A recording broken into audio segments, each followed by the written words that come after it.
Jadi pada malam ini insya-Allah akan diteruskan lagi pengajian kitab Futuh Al-Ghaib karya Syekh Abdul Qadir Al-Jailani qaddasallahu sirrahu.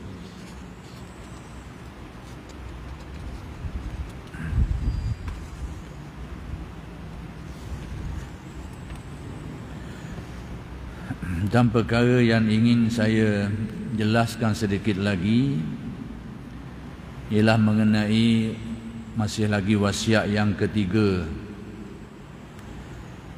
di antara wasiat-wasiat Syekh Abdul Qadir Al-Jailani qaddasallahu sirrahu, iaitu mengenai memohon pertolongan Allah Subhanahu wa taala. Jadi mungkin saya akan mengulangi sedikit, balik ke belakang sikit apa yang sudah saya jelaskan dulu supaya adanya keserasian dan kesinambungan. Baik, kata Syekh Abdul Qadir,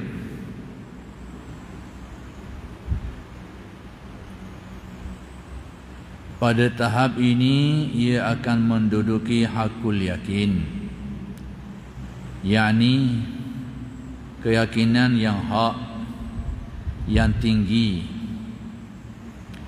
Baik, keyakinan tentang apakah itu? Jadi Syekh Abdul Qadir telah menjelaskan kepada kita sebelum ini tentang step-step ataupun langkah-langkah yang perlu kita lalui dalam usaha kita untuk memohon pertolongan Allah Subhanahu wa taala. Dan di antara langkah-langkah awal itu lebih kepada melibatkan usaha kita dan juga melibatkan kita minta pertolongan dengan orang lain yang dikira sebagai sebab yang boleh menyampaikan kepada maksud, dan tindakan itu tidaklah dikira sebagai perkara yang dianggap syirik, yang menyekutukan Allah dengan yang lain. Jadi sesuatu yang lain daripada Allah Ta'ala itu kita minta pertolongan dia itu atas keyakinan yang benar, berasaskan kefahaman dan keyakinan yang benar, iaitu pertama sekali bahawa tidak akan berlaku sesuatu itu kecuali dengan kudrat dan iradat Allah. Itu dasar keyakinan yang perlu ada bagi orang yang nak minta pertolongan dengan makhluk sebagai sebab musabab. Yang kedua, dia mengetahui bahawa sebab musabab ini adalah sekadar sebab musabab saja, dan kita diharuskan untuk mengambil kira dan menggunakan sebab musabab ini. Jadi sebab musabab yang diharuskan itu sudah tentulah sebab musabab yang diharuskan oleh syarak. Jadi kita boleh minta tolong dengan makhluk atas keyakinan itu. Pertama sekali mesti ada keyakinan tauhid kepada Allah, bahawa tidak akan berlaku sesuatu perkara itu kecuali dengan kudrat dan iradatnya. Itu biar ada dalam keyakinan. Yang kedua, kefahaman kita tentang makhluk itu sebagai wasilah, sebagai sebab yang diharuskan. Jadi bolehlah kita mengambil kira sebab musabab. Maka Syekh Abdul Qadir menyebut dan mengajarkan kepada kita antara langkah awal untuk kita menyelesaikan masalah kita ni, boleh kita minta tolong orang, minta tolong kepada makhluk atas dasar sebab musababnya yang diharuskan oleh syarak. Seperti kita minta tolong dengan doktor, dengan orang-orang yang ada kepakaran, orang-orang yang ada kuasa dan sebagainya. Kita pergi minta tolong dengan dia itu atas kefahaman dan keyakinan yang betul, dan itu tidak menjadi suatu masalah. Cuma sementara saya ingat ini, saya nak jelaskan satu perkara yang perkara ini mungkin jadi keliru sikit lah.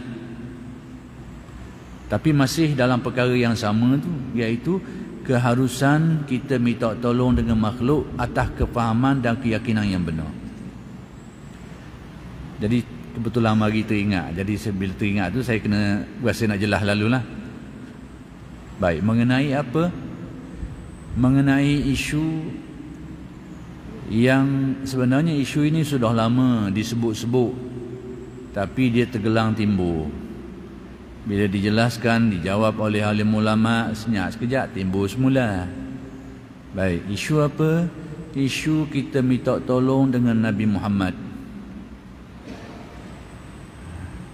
Baik, isu ini pertama sekali saya nak sebut istilah yang menjadi induk kepada masalah ni, iaitu istilah tawassul. Yani kita berwasilahkan ataupun mengambil kira sebab musabab yang diharuskan. Jadi isu tawassul ini secara umum adalah masalah yang menjadi khilaf di antara ulama. Jadi tawassul ni di banyak cabang, banyak kategori dia. Ada yang disepakati dan ada yang dikhilafkan. Dan saya tak nak perinci cabang-cabang dia tu kerana dia akan bawa kita kepada persoalan yang agak jauh sikit. Kita nak ambil ringkasan saja, sementara saya nak jelaskan awak tadi tu. Yang ni berwasilahkan dengan wasilah yang diharuskan oleh syarak. Jadi dalam bab tawassul ini ada perkara-perkara yang disepakati oleh ahli ulama dan ada yang dikhilafkan. Baik. Pertama sekali saya nak beritahu, dalam masalah tawassul yang disepakati oleh alim ulama itu tak timbul masalah lah. Tapi dalam masalah tawassul yang dikhilafkan oleh alim ulama, ada yang menerima, ada yang menolak. Baik, bila sesuatu masalah itu, masalah yang dikhilafkan oleh alim ulama, sehingga ada yang terima dia, ada yang tolak, maka dia persoalan ni dia melibatkan sama ada betul atau salah, tepat atau tidak, dan tidak melibatkan iman dan kufur. Jadi kalau ada orang berbeza pandangan daripada pandangan yang lain itu, maka dia tidak melibatkan masalah hak tadi iman, hak ni kufur. Hak tadi betul sah iman, hak ni salah rosak iman. Tidak. Dia tak melibatkan iman dan kufur sebab masalah khilaf di antara alim ulama ni. Jadi masalah tu melibatkan mana hak lebih tepat, mana kurang tepat, mana hak betul, mana hak mungkin salah, mana yang boleh diterima, mana yang tidak diterima. Itu saja. Dia tidak melibatkan iman dan kufur. Baik, saya terus nak pergi ke masalah yang khusus tadi tu, minta tolong dengan Nabi Muhammad. Baik, minta tolong dengan Nabi Muhammad, saya nak menjelaskan dari sisi alim ulama yang mengharuskannya. Itu jadi saya nak jelas dari sudut itu, alim ulama yang mengatakan harus melakukan itu. Apa dalil mereka itu? Baik, perkara asas yang perlu kita faham seperti yang saya sebut tadi, bahawa bila kita nak berwasilah ni, mengambil kira sebab musabab ni, kena ada perkara yang saya sebutkan tadilah. Pertama, kena ada keyakinan tauhid yang jelas, kefahaman dan keyakinan tauhid yang jelas. Yang kedua, kefahaman dan keyakinan tentang status sebab musabab tu. Bila kita ada faham, ada kefahaman dan keyakinan dua perkara itu, maka haruslah kita mengambil kira sebab musabab. Sekiranya kita tidak ada kefahaman dan keyakinan itu, maka kalau kita pergi berubat dengan doktor pun boleh jadi syirik, makan ubat pun boleh jadi syirik, sekiranya kita tidak ada kefahaman dan keyakinan tadi. Kefahaman dan keyakinan apa? Macam saya sebut tadilah, saya ulang balik. Pertama sekali, keyakinan bahawa tidak akan berlaku sesuatu perkara itu kecuali dengan kehendak yakni iradah, dan kekuasaan, yakni kudrat Allah. Satu keyakinan. Yang kedua, kita faham bahawa sebab musabab ini sekadar sebab musabab yang diharuskan oleh syarak. Sekadar sebab, dia bukan penentu, dia tidak meninggalkan apa-apa kesang, tapi sebab musabab, sebab dia saja dan diharuskan oleh syarak. Kalau kita ada dua kefahaman tu dan keyakinan tu, maka haruslah kita ni mengambil kira sebab musabab. Baik, kait balik semula kepada isu minta tolong dengan Nabi Muhammad. Maka isu ini juga kena ada kefahaman dan keyakinan tadi tu. Pertama sekali yakin bahawa tak akan berlaku satu perkara itu kecuali bila dikehendaki oleh Allah dan dengan kekuasaan Allah. Baik, dasarnya serupa. Yang kedua, kita tahu bahawa Nabi Muhammad ini adalah makhluk yang menjadi sebab kepada pertolongan itu. Sebab kepada pertolongan. Dan perkara itu adalah perkara yang diharuskan. Baik, sesat situ. Baik, isunya sekarang, kalau kita pergi minta tolong dengan Nabi ketika Nabi masih hidup tu, maka itu tak timbul masalah sangat. Kita pergi jumpa Nabi, samalah kita pergi jumpa orang. Wahai doktor, tolonglah aku ni sakit, tolong awaklah penyakit aku ni biar sembuh.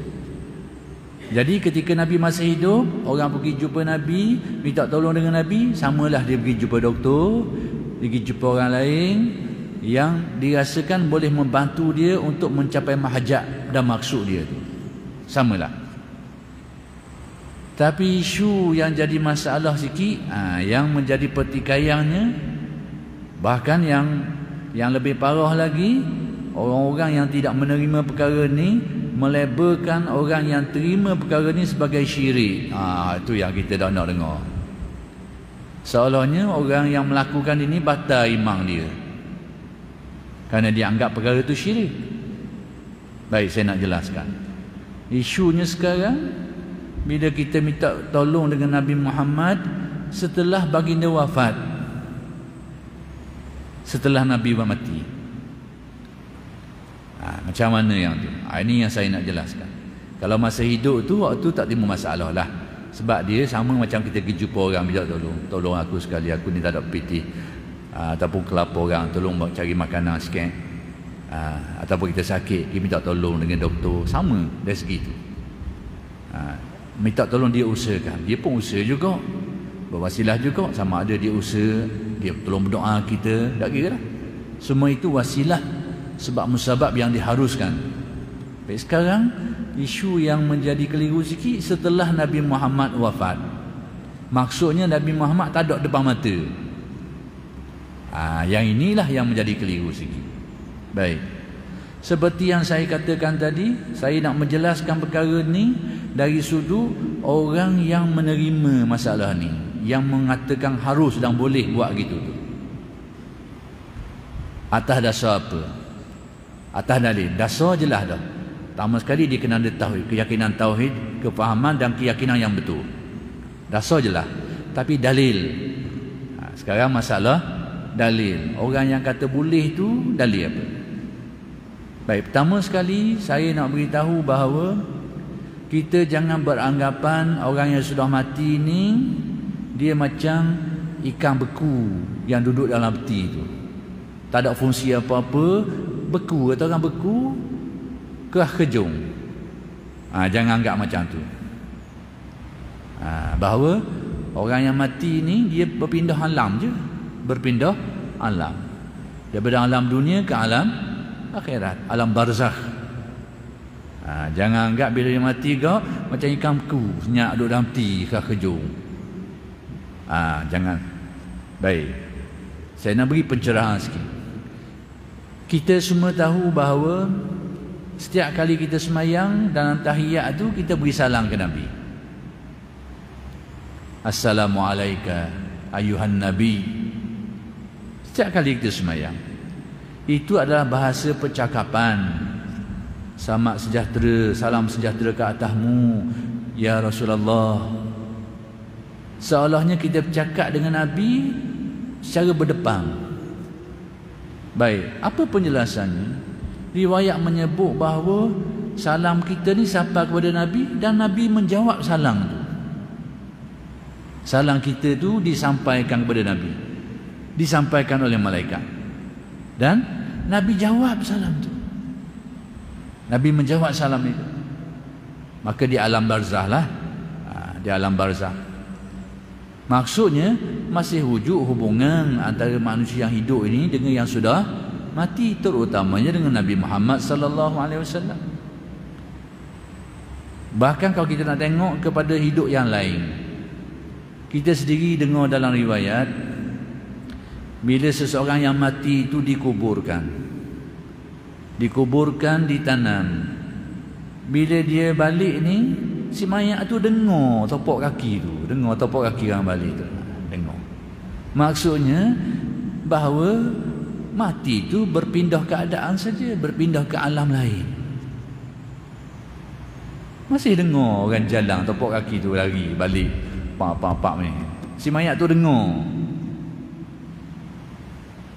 Nak kabarnya bahawa jangan kita anggap dia macam ikan beku. Baik, itu satu dengan Nabi Muhammad. Ada tak di antara sahabat-sahabat yang buat macam tu? Persoalannya, ada tak sahabat-sahabat yang buat macam tu? Ada. Pertama sekali, sebelum sahabat ni, saya nak beritahu, Nabi Muhammad sendiri pernah mengajarkan. Nabi sendiri. Apa yang Nabi ajar? Ada seorang yang buta ni, yang mengadu pada Nabi tentang masalah kesusahan buta dia tu. Dia minta Nabi tolong usahakan, tolong doakan ke dia. Tapi bagaimana Nabi suruh dia? Nabi ajar ke dia suatu amalan, suruh dia buat. Pertama sekali Nabi suruh dia berwudu, ambil air semayang dan sempurnakan wudu itu. Lepas tu Nabi suruh dia bersolat, solat ajak lah, dan berdoa dengan satu doa yang diajar oleh Nabi. Doa Nabi inilah yang saya nak jelaskan. Apa isi kandungan doa Nabi yang Nabi ajar ni? Baik, pertama sekali doa yang Nabi ajar, suruh orang ni amalkan. Pertama sekali minta dengan Allah Ta'ala, Allahumma inni as'aluka wa atawajjahu ilaika binabiyyika Muhammadin sallallahu alaihi wasallam nabiyyir rahmah. Satu, maksud dia, ya Tuhanku, aku bermohon kepadamu, aku minta kepadamu ya Allah. Itulah hak hakikinya, hak sebenarnya. Aku minta kepadamu ya Allah, dan aku bertawajuh, yakni aku menghadapkan diriku kepadamu itu dengan berwasilahkan, dengan berperantarakan Nabi Muhammad sallallahu alaihi wasallam, Nabi pembawa rahmat. Jadi aku minta kepadamu ya Allah dengan wasilah Nabi Muhammad. Satu yang Nabi ajar. Baik, lepas tu apa lagi kalimah yang Nabi ajar? Ya Muhammad. Nabi suruh dia panggil nama Muhammad tu. Nabi ajar gitu ke dia. Panggil nama Nabi Muhammad. Ya Muhammad, inni atawassalu wa atawajjahu bika ila Rabbi lituqda hajati. Wahai Muhammad. Nabi suruh dia sebut, orang ni sebut. Wahai Muhammad. Sudah tentu benda ni di belakang Nabi Muhammad lah. Sebab Nabi ajar suruh dia ambil wuduk dulu, semayang, lepas tu baca doa ni. Apa maksud kata-kata tadi? Wahai Muhammad, aku berwasilahkan, berwasilahkan denganmu, dan aku menghadapkan diriku, yakni hajatku kepada Allah dengan wasilah dirimu ini, supaya ditunai hajatku. Jadi dia sebut cara dia, ya Muhammad, wahai Muhammad. Seolahnya wahai Muhammad, tolonglah doa aku. Aku berwasilahkan denganmu ni supaya hajatku ditunaikan Allah. Itu maksud. Jadi satu, itu Nabi sendiri aja. Dan dikatakan, diriwayatkan, setelah melakukan ini, si buta ini dikembalikan penglihatannya oleh Allah. Baik, kemudian berlaku di zaman selepas tu, Zaman Khalifah Sayyidina Osman ni zaman selepas tu pula. Itu nak cerita sejarah. Berlaku di zaman selepas tu pula, iaitu zaman Khalifah Sayyidina Osman radhiyallahu anhu. Jadi pada waktu itu ada seseorang yang berhasrat nak pergi jumpa Nabi, nak pergi jumpa Sayyidina Osman. Sebab Sayyidina Osman masa tu jadi khalifah. Tapi kita tahulah khalifah ni kesibukan dia tu, dia sibuk. Jadi bila ada seseorang ni nak pergi jumpa Sayyidina Osman, tak ada kesempatan, tak ada ruangan, tak boleh nak jumpa. Akhir sekali baliklah dia dengan kecewa, kerana tak jumpa Sayyidina Osman untuk menyatakan hajat dia tu. Tak sampai hajat lah. Tapi di tengah perjalanan balik tu, dia berjumpa dengan seorang yang namanya Uthman Ibn Maz'un. Uthman juga Ibn Maz'un, bukan Uthman Ibn Affan, itu khalifah. Jadi Uthman Ibn Maz'un ni tanya dia pun beritahulah, aku ni nak pergi jumpa Khalifah Sayyidina Uthman, nak kabur hajat aku ke dia, tapi tak ada kesempatan, tak kesampaian. Lalu apa yang berlaku? Maka Uthman Ibn Mas'ud tu ajar ke dia, mari aku ajar kamu. Dia ajar persis atau sama seperti yang pernah diajar oleh Nabi dulu. Kata mau ambil air semayang, mensempurnakan wudukmu itu, yang ambil wuduk dengan yang fardu, anggota yang wajib, yang sunat, sempurnakan.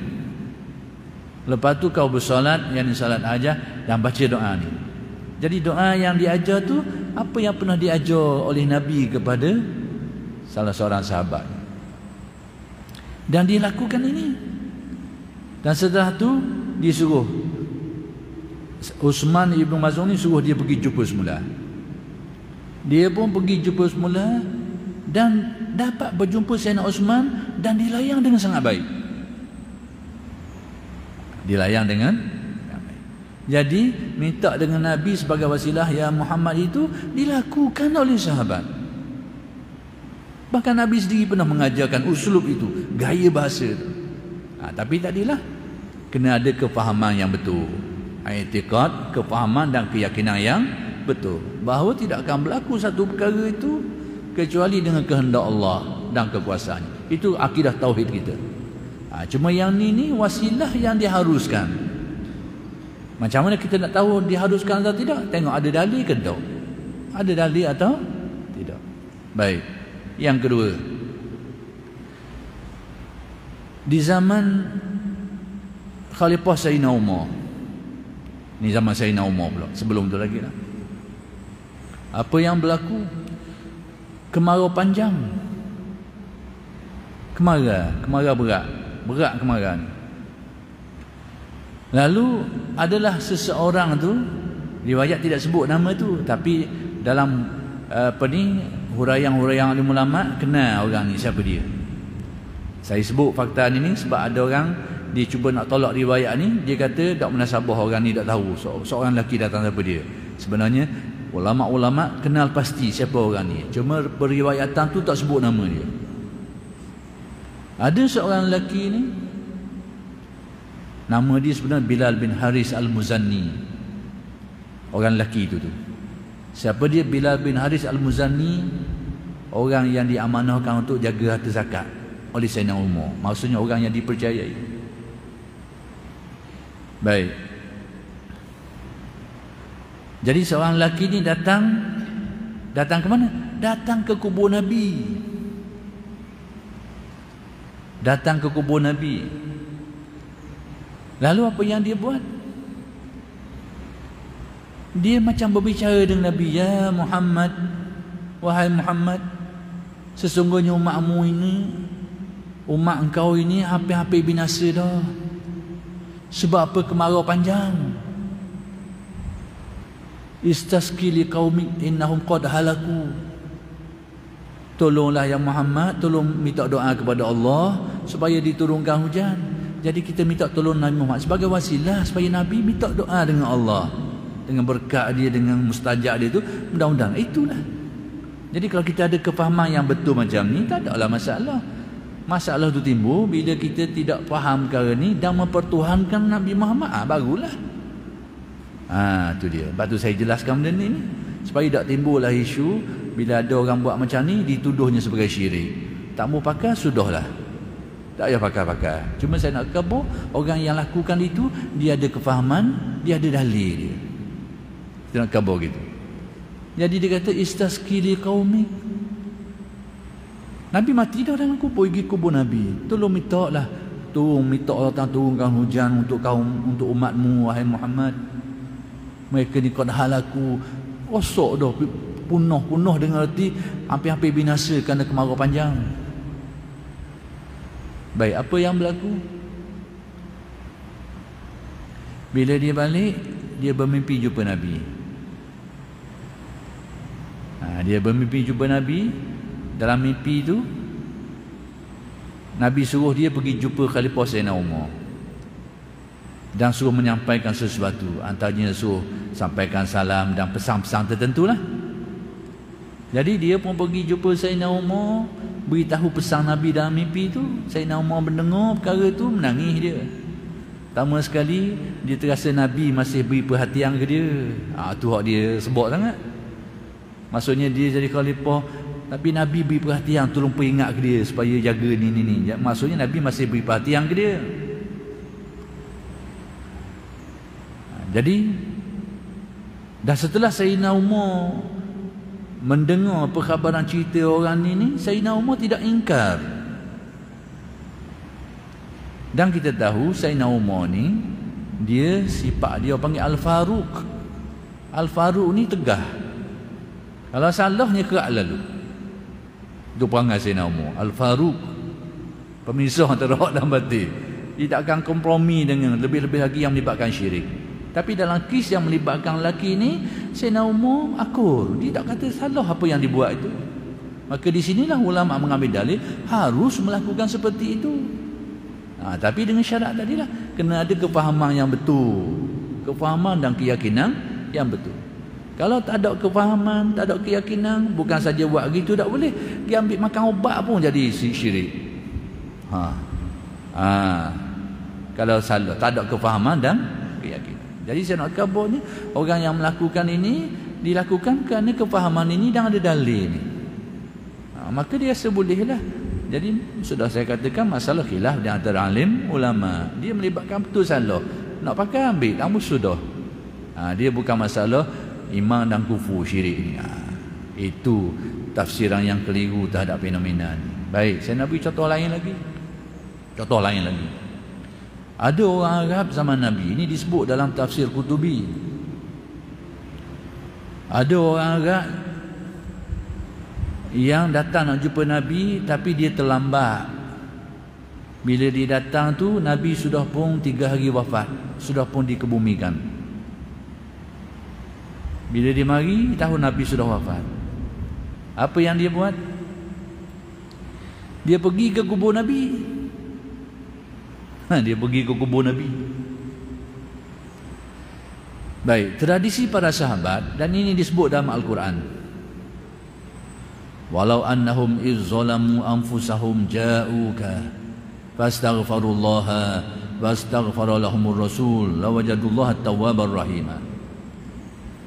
Sekiranya mereka ni ketika mereka telah melakukan perkara yang kezaliman, maksudnya mereka buat salah lah, zalamu anfusahum, ketika mereka menzalimi diri mereka kerana buat salah, buat perkara buruk, buat kemaksiatan lah, ja'uka, mereka datang kepadamu wahai Muhammad,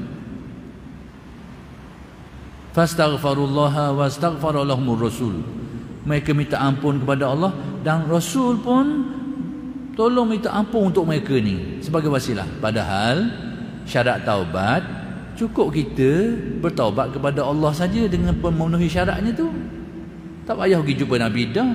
Tapi tradisi sahabat ni, dan itu disebut dalam Al-Quran, mereka pergi jumpa Nabi, mereka minta ampun dengan Allah, bukan minta ampun dengan Nabi, dan minta tolong Nabi tolong doa sekali supaya dia diterima taubatnya, diberikan ampunan oleh Allah.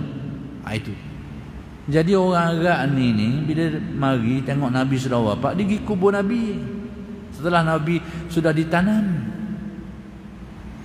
Lalu dia pun berbicaralah atas kubur tu, kerana dia kata aku ni datang kepadamu ya Rasulullah kerana seperti yang disebut dalam ayat tadi, dia baca ayat tadi tu, aku nak mari minta ampun, kemungkinan dia telah melakukan kesilapan dan kesalahan, aku nak minta ampun dengan Allah, tapi nak ambil keberkatamu wahai Muhammad, jadi kerana mati dah aku mari ke kubur ni. Maka riwayat menyebut dia mendengar suara. Ini sebagai satu perkara yang aneh lah. Tapi nak beritahu bahawa perbuatan ini diketahui dan disebut dalam kitab tafsir bahawa itu perbuatan yang tidak salah. Perbuatan yang tidak, tapi dengan syarat tadilah kena ada kefahaman dan keyakinan yang jelas. Jadi saya sengaja jelaskan malam ni supaya tak timbul isu bahawa ni ada orang sebarkan video. Jadi sebut ya Muhammad ni tolonglah aku ni dianggap sebagai syirik. Inilah bendanya. Jadi saya nak jelaskan. Orang nak pakai pendapat tu pakailah. Tapi orang yang melakukan ini, inilah sandaran dia. Dia kena ada kefahaman dan keyakinan, dan itulah dalil-dalil yang ada antara dalilnya. Jadi tak seharusnya lah, tak sepatutnya lah melibatkan iman dan kufur masalah ni. Kecuali orang yang sebut ya Muhammad, dia ada keyakinan tentang ketuhanan Nabi Muhammad tu, barulah melibatkan iman atau kufur. Tapi kalau dia faham dengan kefahaman yang betul, keyakinan yang betul, perbuatan itu tidak salah kerana ada dalil ni. Itu yang perlu saya jelaskan. Baik.